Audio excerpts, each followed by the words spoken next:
It's time to reveal the mother to all my videos. Called Black Book, it's a little mad bomber tale based around a consumer complaint. I can't bring this video to YouTube for various reasons. For a video I shot years ago, it has strong ties to videos I produce today. You'll see how I overlapped characters across multiple videos and used simple props to enhance the story. The video started with this title related to consumer interests. We then follow a mysterious character to a hotel. I used a model shot here to introduce the model into the video, so it wasn't such a shock later on. The whole video was shot in a dark, light-deprived environment. In an attempt to be creative and artistic, I followed the character along the streets, and we'll cut all this out now, and we'll jump to the part where our character is in the hotel and buys a beer. He notices the beer is off, and he complains, but his complaint is ignored, and out comes his little black book. The people in the hotel were really nice. They allowed us to go in there and film this very short scene. But the issue here is there's a jukebox playing in the background, so I can't even play the crucial audio which tells this part of the story.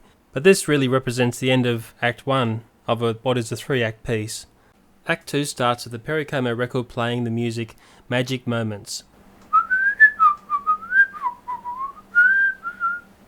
I better stop before I'm hit with a copyright claim. This is the bomb making scene, and it's time to shift the focus of the video to the main character.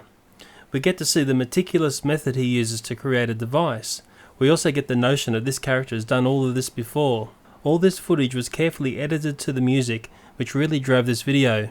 I used some really simple props here: plasticine, an old circuit board, a VHS tape, and some simple tools to sell this scene. To keep it all interesting, I used many different camera angles during the bomb making process.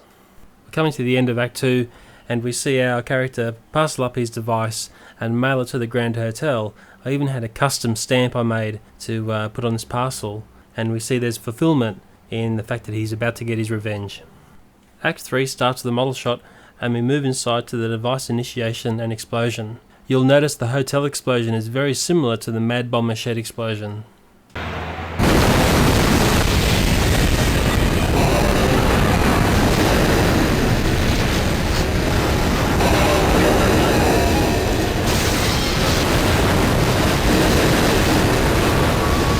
The hotel is destroyed by the device in the VCR, and now we'll have the third act in this video. Sorry to call you on a Thursday night, sir. It's about your digital video camera. Our technicians can't find any faults. You're telling me that you can't find a fault with this thing, is that the story? Yes, sir. Have you tried another tape? I've tried another tape. Were they Sony tapes? Yes, there were Sony tapes. We've never seen that model come in with faults. I bought it in good faith and... If you're interested in selling, unfortunately that model did not hold its value. Also, your warranty expired yesterday. Well, there's not much more we can do. Yeah, no worries. Yep. New technology takes time to settle in. It would seem that way, yes. Thank you, sir. Well, I'll see you. Yep. Yeah, I'll see you, pal. I'll see you. So there's one of my earlier works, and I still have the props today. They certainly transport me back many, many years. Before making the model hotel, I took pictures of the real building. It was just about to be renovated and repainted. This simple model let me do scenes impossible to do in the real world. That's the beauty of models, something I feel young filmmakers fail to understand. Before blowing up the model hotel, I did tests to establish a good fireball size on a rough representation of the hotel. To get all the angles to make the explosion look completely over the top, the model was blown up many times over. You can see the deterioration of the model in some of the takes. My advice is don't attempt to do fireballs like this yourself. You really need to know what you're doing if you're going to be attempting this stuff, and it's something that I'm trained in. I'm pretty sure I got carried away with the fireballs. My saying is you can't have enough fireballs in a film. There's one take here which sums up the excessive use of fireballs. 3, 2, 1. Fuck. In no way was this video perfect. It had many flaws, and I learned much about editing when making this video. One old trick that I used to do in my videos was link them together. In Snail's Day Out we see our bomber is the man in the park reading the news about the bombing.